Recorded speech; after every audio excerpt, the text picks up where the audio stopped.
रात को जब वीर के दोस्त उसे घर पर छोड़ने के लिए आए तब उन्होंने देखा कि घर के सामने 4 लग्जरी कारें खड़ी हुई थी और लोगों की भीड़ भी लगी हुई थी। वहीं पास ही वीर की माँ और बहन भी वहां पर उदास से खड़े हुए थे।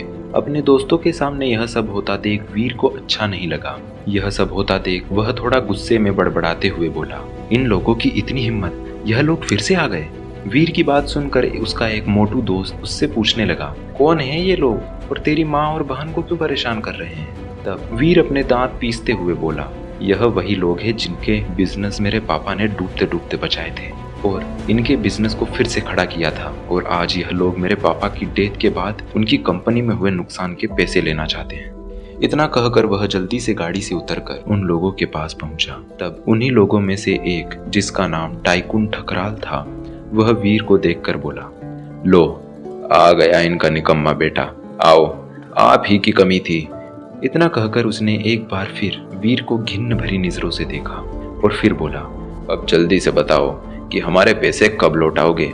लेकिन वीर के कुछ कहने से पहले ही वीर की माँ ने रूंधे गले से कहा, आप वीर को कुछ मत कहिए, वो अभी छोटा है और मैं आपके इतने पैसे कहाँ से लेकर आऊंगी, मुझे थोड़ा समय चाहिए। तभी उन्हीं लोगों के बीच खड़ा वीर का अंकल उन्हें ताने मारते हुए बोला, यह हवेली है ना, बेच दो इसे और चुका दो पैसे। उनकी बात सुनकर वीर की माँ बोली, भाई साहब ऐसे कैसे बेच दे, उनके गुजर जाने के बाद यह हवेली ही तो है जो उनकी आखिरी निशानी है, हम इसे नहीं बेच सकते। तभी ठकराल ने बीच में ही कहा, वो सब हम नहीं जानते, हमें हमारे पैसे चाहिए, अगर नहीं दिए तो अगली बार हम पुलिस लेकर आएंगे, तब देखते हैं कि तुम लोग क्या बहाना बनाते हो।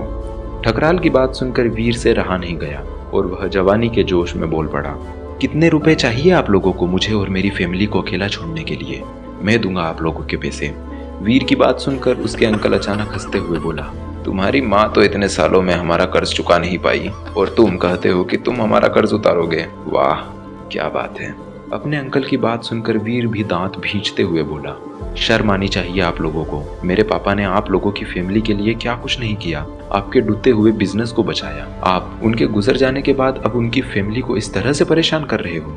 वीर की तीखी बातें सुनकर पास ही खड़ी वीर की आंटी बोली, यह सब लाज शर्म की बातें तुम ना ही करो तो अच्छा होगा बेटा, एक तो हमारे पैसे नहीं लौटा रहे और ऊपर से हमें ही ब्लेम कर रहे हो। तब वीर ने झल्लाते हुए कहा, कितने रुपए चाहिए आप लोगों को, बताइए मुझे। 6 करोड़, वीर के अंकल ने जवाब देते हुए कहा। लेकिन तभी उनकी बात सुनकर वीर ने भी जोश जोश में कह दिया, हाँ ठीक है, मैं आप लोगों के पैसे चुकाऊंगा, तब तक मेरी फैमिली के आसपास नजर भी मत आना। वहीं इधर वीर का जोश देखकर उसके अंकल बोले, अब क्योंकि तुम इतने जोश में ही हो तो तुम्हारे अंकल होने के नाते मेरा कुछ फर्ज तो बनता ही है, मैं तुम्हें पैसों का इंतजाम करने के लिए कुछ समय तो दे ही देता हूँ, क्योंकि पैसे ज्यादा हैं तो आज से ठीक 2 साल बाद, ठीक है, आज से ठीक 2 साल बाद हमारे पैसे तैयार रखना, नहीं तो अपनी हवेली खाली करने के लिए तैयार रहना।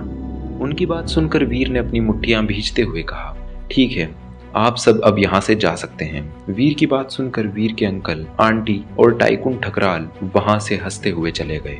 जाते जाते एक बार फिर से उन्होंने हवेली की तरफ घूमकर लालच भरी निगाहों से देखा। आखिर 6 करोड़ कोई छोटी रकम तो होती नहीं थी जो कोई भी ऐसे ही कमा ले।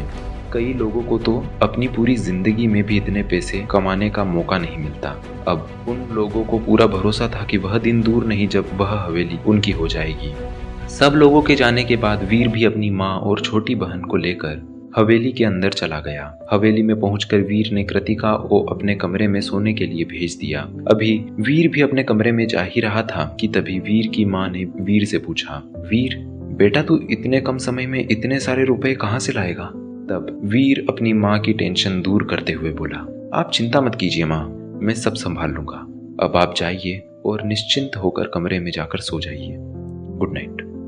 वीर की माँ भी वीर को गुड नाइट विश करके अपने रूम में चली गई। वीर भी अपने कमरे में आ गया। वीर सोने के लिए बेड पर लेट तो गया, पर वह भी जानता था कि आज उसने जोश जोश में आकर शायद बहुत बड़ी गलती कर दी थी।